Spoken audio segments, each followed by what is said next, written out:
আসসালামু আলাইকুম। ওয়ালাইকুম আসসালাম রহমতুল্লাহ। কিছুদিন আগে ডেনমার্কে একটা ঘটনা ঘটেছিল কিছু কার্টুন নিয়ে। পৃথিবী জুড়ে সবাই এটা নিন্দা করেছিল। সেখানে নবী মোহাম্মদ সাল্লাল্লাহু আলাইহি সাল্লামকে ব্যঙ্গ করে কিছু কার্টুন ছাপা হয়েছিল। আর এখানে আমাদের কি করা উচিত যখন এমন ঘটনা ঘটে যেটা আমাদের জন্য অপমানজনক?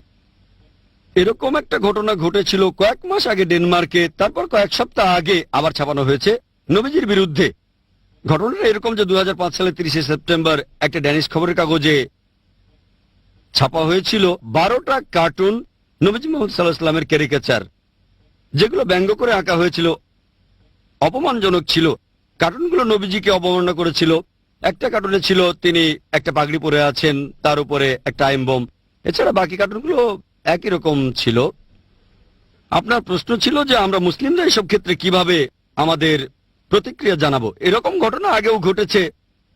সালমান রুশদিকে নিয়ে এমন হয়েছে, তাসলিমা নাসরিনকে নিয়েও হয়েছে, আমেরিকাতেও এমন হয়েছে, নবীজিকে ব্যঙ্গ করা হয়েছিল। আর টাইম ম্যাগাজিনে ছাপানো একটা রিপোর্ট অনুযায়ী ছাপানো হয়েছিল 1979 সালের 16 এপ্রিলে যে গত 150 বছরের মধ্যে 1800 থেকে 1950 সালের মধ্যে ইসলামের বিরুদ্ধে 60,000-এর বেশি বই লেখা হয়েছে। তার মানে প্রতিদিন একটারও বেশি বই লেখা হয়েছে এই 150 বছরের মধ্যে।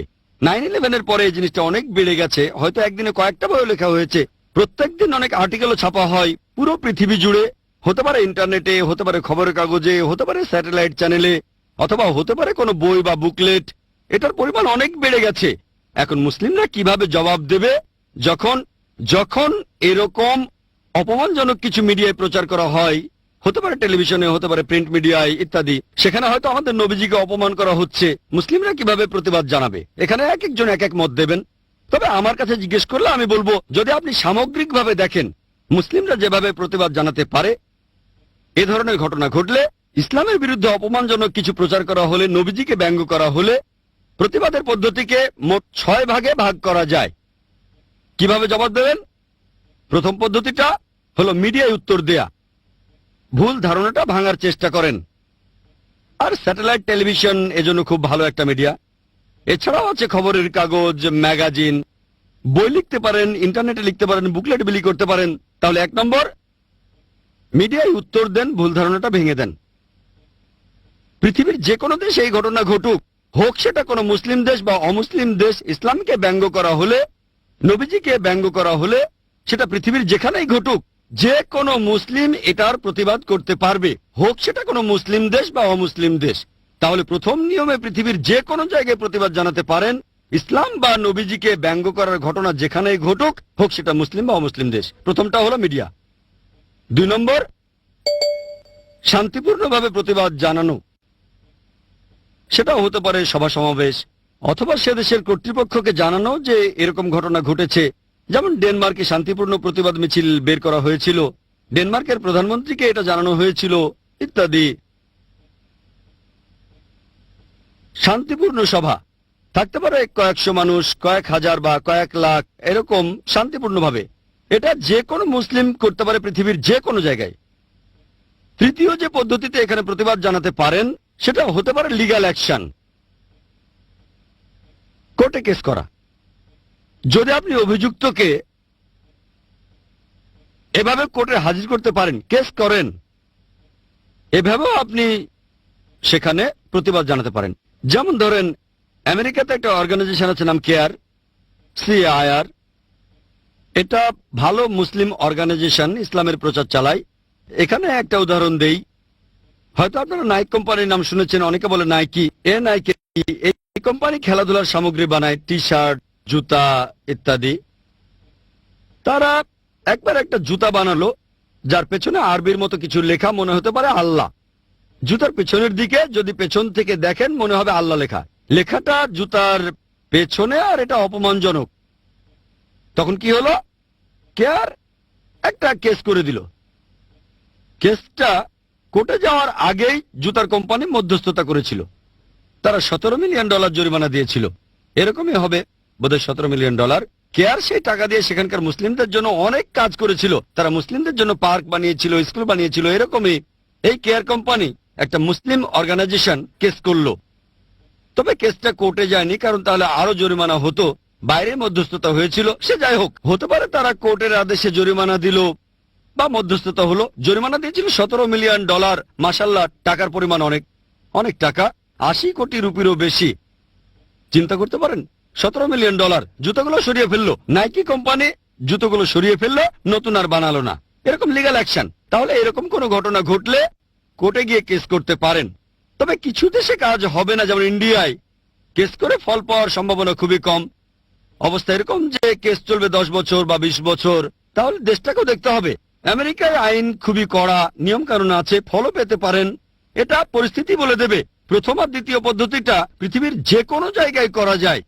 মিডিয়ায় উত্তর দেয়া, ভুল ধারণা ভেঙে দেয়া, চিঠি লেখা। 2 নম্বর শান্তিপূর্ণ প্রতিবাদ। 3 নম্বর লিগ্যাল অ্যাকশন, কোর্টে কেস করা। সেই দেশে কেস করে যদি লাভ হয়, লাভ না হলেও অন্তত চেষ্টা করে দেখতে পারেন। এভাবে মানুষকে সচেতন করার চেষ্টা করেন। 4 নম্বর পদ্ধতিটা অর্থনৈতিকভাবে চাপ দেয়া অথবা ব্যবসায়িক চাপ। এটা হয়তো সব দেশে প্রয়োগ করা যাবে না, তবে এটা করতে পারেন যে সেই দেশের পণ্য সামগ্রী যেগুলো বয়কট করা যেতে পারে, যদি সে দেশে ঘটনা ঘটে, অথবা ধরেন সে দেশের প্রধানমন্ত্রী এটা নিন্দা করছে না, সমর্থন করছে, তার মানে তিনিও এটার একটা অংশ, তাহলে বয়কট করেন। যেমন আপনারা হয়তো জানেন, উপসাগরীয় যুদ্ধের সময় মধ্যপ্রাচ্যের অনেক দেশে আমেরিকান পণ্য সামগ্রী বয়কট করা হয়েছিল। সে সময় আমেরিকার অর্থনৈতিক অনেক ক্ষতি হয়েছিল। এটা হলো অর্থনৈতিক চাপ দেয়া বা পণ্য বয়কট করা। এটাতে কেউ আপত্তি জানাবে না, তবে এটাও পরিস্থিতির উপর নির্ভর করে। ধরেন এখন বললাম আমরা আমেরিকার পণ্য বয়কট করব, কিন্তু আমরা সংখ্যায় কম, কোনো লাভ হবে না।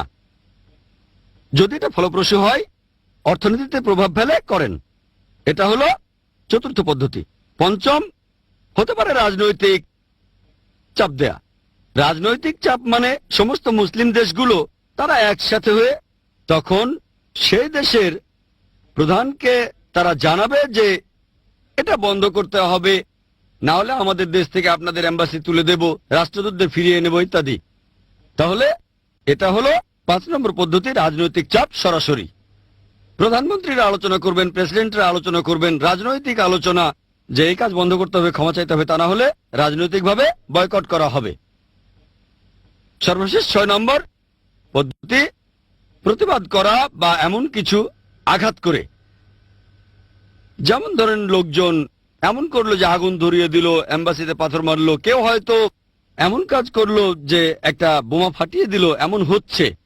প্রথম 5টা পদ্ধতিতে কোনো সমস্যা নেই, কেউ আপত্তি জানাবে না। মানুষ এভাবে প্রতিবাদ জানাচ্ছে, আপত্তি জানাবে কেন? এটা বাক স্বাধীনতা। তাহলে আমাদেরও উত্তর দেওয়ার স্বাধীনতা আছে। সে যদি আপনার শত্রুও হয়, ধরেন কেউ নবীজির বিরুদ্ধে বই লিখেছে, আপনি মিডিয়ায় প্রতিবাদ জানালেন, সে আপত্তি জানাবে না।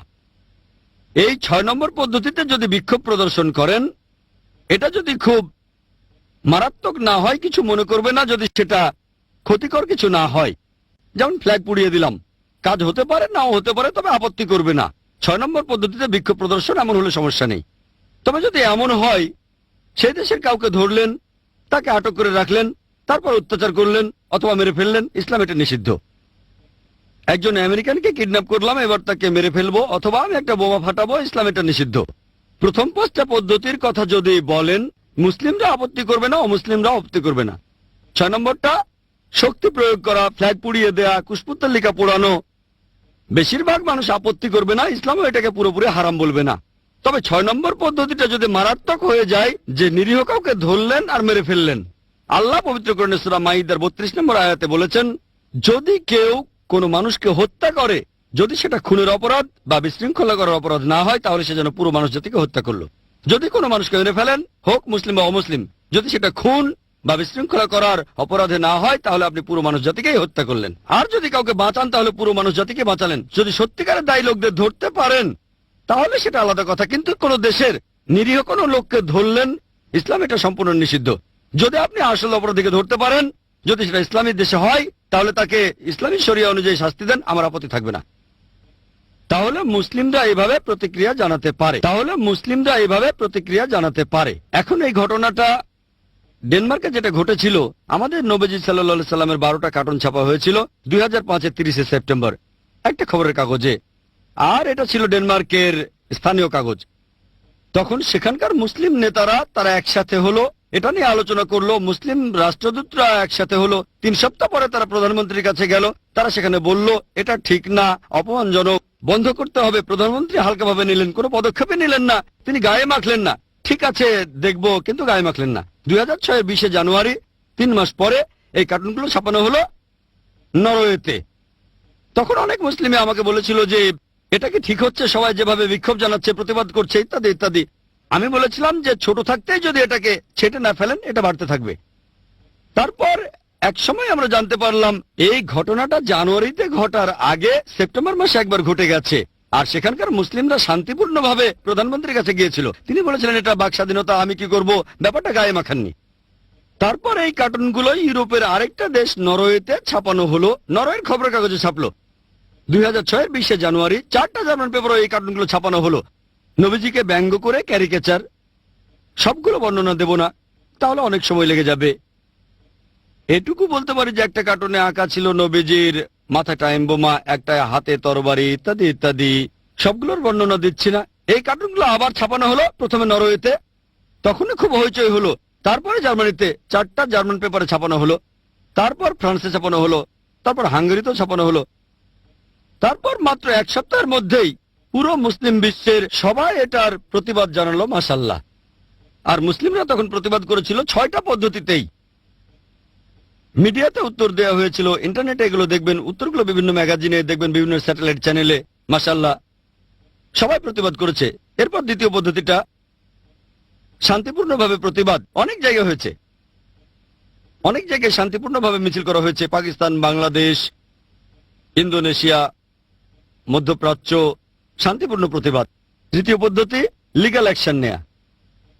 আলহামদুলিল্লাহ, তখন সৌদি আরবে 500রও বেশি আইনজীবী একটা আন্তর্জাতিক কমিটির সুপারিশ করেছিল, ভবিষ্যতে যদি কেউ ইসলাম বা নবীজিকে ব্যঙ্গ করে তার বিরুদ্ধে আন্তর্জাতিক আদালতে মামলা করা হবে। এটা ছিল তৃতীয় পদ্ধতি। 4 নম্বর, অর্থনৈতিকভাবে বয়কট করা। আর মাশাআল্লাহ, অর্থনৈতিক চাপ। আর ঠিক তখনই পরিসংখ্যান বলে মধ্যপ্রাচ্যের দেশগুলো ডেনমার্কের পণ্য নিষিদ্ধ করেছিল। কুয়েত একাই প্রতি বছর ডেনমার্ক থেকে $170 মিলিয়ন পণ্য আমদানি করত। ডেনমার্ক প্রতি বছর শুধু কুয়েতে $170 মিলিয়ন পণ্য রপ্তানি করত। আর পুরো মধ্যপ্রাচ্যে প্রায় $800 মিলিয়ন। কিছু পরিসংখ্যান বলে বছরে $100 কোটি। চিন্তা করেন, প্রায় $800 মিলিয়ন লোকসান ডেনমার্কের জন্য প্রতি বছর, একটা বিশাল ক্ষতি। ডেনমার্ক দেশটাকে দেখেন, ছোট্ট একটা দেশ। এদের প্রধান পণ্য হলো দুগ্ধজাত পণ্য, দুধ, মাখন। শুধু মধ্যপ্রাচ্যে, মুসলিম সবগুলো দেশের কথা বলছি না, সবগুলোকে ধরলে কয়েকশো কোটি ডলার হবে। মধ্যপ্রাচ্যে কি হলো, সেখানে বিভিন্ন সুপারমার্কেটে দেখা গেল সেই মার্কেটের যারা মালিক তারা তখনই বলল ডেনমার্কের দুগ্ধজাত পণ্য নিষিদ্ধ। এমন না তারা লোকসান করছে, লোকজন অন্য দেশের জিনিস কিনছে, ডেনমার্কেরটা না। এভাবে ডেনমার্কের লোকসান হলো। তখন তারা যেটা করলো যে ডেয়ারি প্রোডাক্ট কমিটি ডেনমার্কের প্রধানমন্ত্রীর কাছে গেল, প্রিন্ট মিডিয়ার কাছে গেল যে কি হচ্ছে। প্রিন্ট মিডিয়া তখন ক্ষমা চাইলো। এখন অনেকদিন চলে গেছে, দেখবেন যে তারা ক্ষমা চেয়েছিল সেটা মূলত অর্থনৈতিক চাপের কারণে। ইংরেজি আর আরবিতে পরিষ্কার ক্ষমা চেয়েছে, কিন্তু ডেনমার্কের খবরের কাগজে একটু অন্যভাবে লেখা হলো। সেটা ছিল ড্যানিশ ভাষায়। সেখানে প্রধানমন্ত্রীর ক্ষমা চাওয়াটা ছিল গা ছাড়া টাইপের। সেই নিউজ পেপারের চিফ এডিটর বলল, যেটা ছাপিয়েছি সেটা ডেনমার্কের আইনের বিরুদ্ধে না, তবে যেহেতু পৃথিবীর মুসলিমরা এটাতে আহত হয়েছে তাই ক্ষমা চাচ্ছি। তার মানে তারা ক্ষমা চাচ্ছে, কিন্তু শর্ত আছে। ডেনমার্কের আইন অনুযায়ী এটা কোনো অপরাধ না। আমরা ডেনমার্কের কোনো প্রচলিত আইন ভাঙিনি, তবে যেহেতু এই ঘটনায় পৃথিবী জুড়ে মুসলিমরা আহত হয়েছে, আমরা সেজন্য দুঃখিত। যেমন ধরেন, কোন ধর্মে ধর্ষণের অনুমতি আছে। আমি কারো বোনকে ধর্ষণ করে বললাম, দেখেন আমার ধর্মে এটার অনুমতি আছে, তবে আপনি কষ্ট পেলে আমি দুঃখিত। বলতে পারেন না আমার দেশে চলে, কিছু খারাপ হলে তা সবার জন্য খারাপ, সেটা কোনো ধর্মে থাকুক বা না থাকুক, সে দেশের আইন থাকুক বা না থাকুক। ধরেন কেউ বললো আমার ধর্মে ধর্ষণের অনুমতি আছে, আমি আপনার মা, বোন, স্ত্রীকে ধর্ষণ করলাম, আপনার খারাপ লাগলে আমি দুঃখিত। এটা কি লজিক্যাল? না। যেটা খারাপ সবার জন্য খারাপ। হারাম বলা হলে সেটা সবার জন্যই হারাম, অথবা বেশিরভাগের জন্য সেটা তাহলে হারাম। অল্প লোকের জন্য খারাপ হলে হারাম না। যেমন যাদের ডায়াবেটিস আছে তাদের জন্য চিনি খাওয়া ঠিক না, এটা সবার জন্য হারাম না, শুধু রোগীদের জন্য হারাম। আর এখানে ক্ষমা চাওয়া হলো দায় সারা ভাবে। তবে ডেনমার্কে এটা নিয়ে বিশাল হট্টগোল হয়েছিল। দেখবেন যে এই $800 মিলিয়ন আমেরিকার জন্য কিছুই না, তাহলে ডেনমার্কের জায়গায় আমেরিকা হলে তেমন কিছু হতো না। তবে এমন ঘটেছিল, গত বছরে সব আমেরিকান পণ্য নিষিদ্ধ করা হয়েছিল, বিশাল লোকসান হয়েছিল, কয়েকশো কোটি ডলার লস আমেরিকার জন্য অনেক। তাই এভাবে বয়কট করলে দেশটা যদি বড় হয় আর লোকসানটা ছোট, হয়তো খুব একটা কাজ হবে না। তবে এই $800 মিলিয়ন ডেনমার্কের জন্য অনেক টাকা, আমেরিকার জন্য হয়তো অনেক না। তাহলে যদি আপনারা এভাবে অর্থনৈতিক চাপ দিতে চান, বয়কট করতে চান, যেমন ধরেন এখন আমি বললাম আসুন আমরা ইন্ডিয়ায় ডেনমার্কের পণ্য বয়কট করি, এতে ডেনমার্কের কিছুই হবে না, তাদের অর্থনীতির উপরে এই কারণে কোন রকম প্রভাবই পড়বে না। যদিও ইন্ডিয়া একটা বড় দেশ, 100 কোটি মানুষের মধ্যে মুসলিম প্রায় 16-17 কোটিরও বেশি হবে, তবে ইন্ডিয়া ডেনমার্ক থেকে বেশি পণ্য আমদানি করে না। কিন্তু মধ্যপ্রাচ্যের দেশগুলো, ডেনমার্কের বেশিরভাগ রপ্তানি মধ্যপ্রাচ্যে, এটা পরিস্থিতির উপর নির্ভর করে। এই পদ্ধতিতে ভালো কাজ হয়েছে, তক্ষণই প্রতিক্রিয়া পাওয়া গেছে, তারা ক্ষমা চেয়েছে। এবার রাজনৈতিক চাপের কথা বলি, 5 নম্বরটা রাজনৈতিক। অনেক মুসলিম দেশ তখন প্রতিবাদ করেছিল। মুসলিম রাষ্ট্রদূতরা 20 অক্টোবর গিয়েছিল প্রধানমন্ত্রীর কাছে আর বলেছিল এই কাজটা ঠিক হচ্ছে না, কিন্তু এতে কোনো কাজ হলো না। তখন কি হলো, সৌদি আরব ডেনমার্ক থেকে তাদের রাষ্ট্রদূতকে ফিরিয়ে আনলো। ডেনমার্কে তাদের রাষ্ট্রদূতকে জানানো হলো আপনি চলে আসেন এক্ষুনি। অনেক মুসলিম দেশ বলল যে তাদের দেশে ডেনমার্কের এম্বাসি দরকার নেই। এটাই হলো রাজনৈতিক চাপ। এখন তারা ক্ষমা চাচ্ছে, বলছে দুঃখিত। আলহামদুলিল্লাহ সুম্মা আলহামদুলিল্লাহ, পুরো পৃথিবী জুড়ে বিভিন্ন জায়গায় মুসলিমরা সবাই মিলে প্রতিবাদ করেছিল। শেষ পদ্ধতিটা হচ্ছে ভায়োলেন্স। এটা বিভিন্ন দেশে হয়েছে, যেমন ইন্দোনেশিয়া, তারা ডেনমার্কের এম্বাসিতে চড়াও হয়েছিল, সেখানে ভাঙচুরও করেছিল, পচা ডিম আর টমেটো ছুঁড়ে মেরেছিল। ইরাকে ডেনমার্কের ফ্ল্যাগ পায়ের নিচে ফেলে পালানো হয়েছিল, পুড়িয়েও ফেলেছিল। এ পর্যন্ত ভালো, ঠিক আছে। তবে কিছু জায়গায়, যেমন প্যালেস্টাইনে, এক জার্মান নাগরিককে ড্যানিশ ভেবে তারা কিডন্যাপ করেছিল, মৃত্যুর হুমকিও দিয়েছিল। পরে লোকটার পরিচয় জানতে পেরে প্যালেস্টাইন পুলিশের হাতে তুলে দিয়েছিল। এছাড়াও লন্ডনে তখন ব্যানার লাগানো হয়েছিল যে এটা যদি বন্ধ না করেন, লন্ডনে আবার 7/7 মতো ঘটনা ঘটবে, তার মানে আবার আত্মঘাতী বোমা হামলা হবে। আর আমি বলবো ইসলামে এসব কাজের কোনো অনুমতি নেই। এটা হলো 6 নম্বর পদ্ধতি। অন্য 5টা পদ্ধতি আলহামদুলিল্লাহ, তবে শেষেরটা ফ্ল্যাগ পুড়িয়ে দেওয়া, কেউ বলবে হ্যাঁ, কেউ বলবেন না, পুরোপুরি হারাম বলতে পারবে না, তবে নিরীহ মানুষ মারা হারাম ইসলামে। এখানে দেখবেন অন্তত একটা জিনিস ভালো হয়েছে, যে আমেরিকায় এটা ছাপানো হয়নি। ইংল্যান্ডের সরকার সে সময় ডেনমার্কের বিরুদ্ধে কথা বলেছে। অন্যান্য সব ইউরোপিয়ান দেশ বেশিরভাগই ডেনমার্ককে সমর্থন করেছে যে এটা বাক স্বাধীনতা। কিন্তু জ্যাক স্ট্র, ফরেন মিনিস্টার ইংল্যান্ডের, বলেছিলেন বাক স্বাধীনতা থাকবে, তার মানে এই না কোনো ধর্মকে আক্রমণ করবেন অথবা নিন্দা করবেন। আমেরিকাও একই কাজ করেছে, আমেরিকাও নিন্দা করেছে। কারণ এমনও হতে পারে অতীতে আমেরিকা আর ইংল্যান্ডে যেসব ঘটনা ঘটেছিল তারা আগের চেয়ে বুদ্ধিমান হয়েছে। আমি আগের কাজগুলো সমর্থন করছি না, তবে তারা বুঝেছে এইসব ক্যারিকাচারের কারণে কোটি কোটি ডলার লোকসান হচ্ছে। বিবিসিও নিন্দা করেছে। এইসব লোকজন বিশেষ করে আমেরিকায় আর ইংল্যান্ডে তারা ডেনমার্কের এই কাজটা প্রতিবাদ করেছিল, তারা মুসলিমদের পক্ষে বলেছিল। কিন্তু অন্য ইউরোপিয়ান দেশগুলো, জার্মানি, ইটালি, তারা বলল এটা বাক স্বাধীনতা, এতে সমস্যা কোথায়। কার্টুনটা ফ্রান্সে ছাপা হয়েছিল। ফ্রান্সের সেই খবরের কাগজের চিফ এডিটরকে চাকরি থেকে বরখাস্ত করা হয়েছিল। ফ্রান্সের ভূমিকাটা ছিল নিরপেক্ষ। জর্ডানও কার্টুনটা ছাপা হয়েছিল। এক মুসলিম লোক, তার মতে সে মুসলিমদের এটা জানাতে চেয়েছিল, সেও বরখাস্ত হয়েছিল। এখানে আমরা এভাবে প্রতিবাদ করব যাতে ইসলাম সম্পর্কে ভুল ধারণাগুলো ভাঙতে পারি। এখন যদি আমরা ভায়োলেন্সের পথে এগিয়ে যাই, নিরীহ মানুষ মারি, তাহলে ইসলাম ধর্মেরই বদনাম হবে। তাহলে আপনি যদি সব দিক বিবেচনা করে এভাবে উত্তর দেন, ইনশাল্লাহ ইনশাল্লাহ আল্লাহ পাশে থাকবেন, আর আমরাও তাহলে ভুল ধারণাগুলো ভেঙে দিতে পারবো আর ইসলামের প্রচার করতে পারবো। আশা করি উত্তরটা পেয়েছেন। হ্যাঁ ভাই। একবার একটা জুতোর মডেলে আরবি আয়াত বিসমিল্লাহির রহমানুর রহিম লেখা হলো, মুসলিমরা সবাই স্ট্রাইক করলো। এসব ঘটনা এখনো ঘটছে, সবাই আমাদের সাথে খেলছে। প্রথম প্রশ্ন। দ্বিতীয়টা হলো, এভাবে স্ট্রাইক করা বা হরতাল ডাকা ইসলামের ব্যাপারে কি বলে? কারণ এখানে অনেকেই ক্ষতিগ্রস্ত হচ্ছে যারা সরাসরি জড়িত নয়। যে দোকানে পাথর মারা হয়েছে তারাও হয়তো সরাসরি এর সাথে জড়িত নয়। ইসলাম ধর্ম এ ব্যাপারে কি বলছে? ভাই আপনি প্রশ্ন করলেন আর এটার উত্তর আমি আগে দিয়েছি। আমি একটা জেনারেল উত্তর দিয়েছি। সেই উত্তরটার মধ্যে সবকিছুই পড়ে, সালমান রুশদি, তাসলিমা নাসরিন আর আমেরিকা, সবকিছু। আমার উত্তরটা ছিল সামগ্রিক। তারপরে ডেনমার্কের ছাপানো সেই কার্টুনগুলো নিয়েও আমি বলেছিলাম সেখানে বলেছিলাম যে 6 নম্বর ছিল ভায়োলেন্স। এই ভায়োলেন্সের ব্যাপারে তখন আমি বলেছিলাম ফ্ল্যাগ পুড়িয়ে দিলেন, লোকে আপত্তি করতে পারে, তবে এটাকে হারাম বলবে না।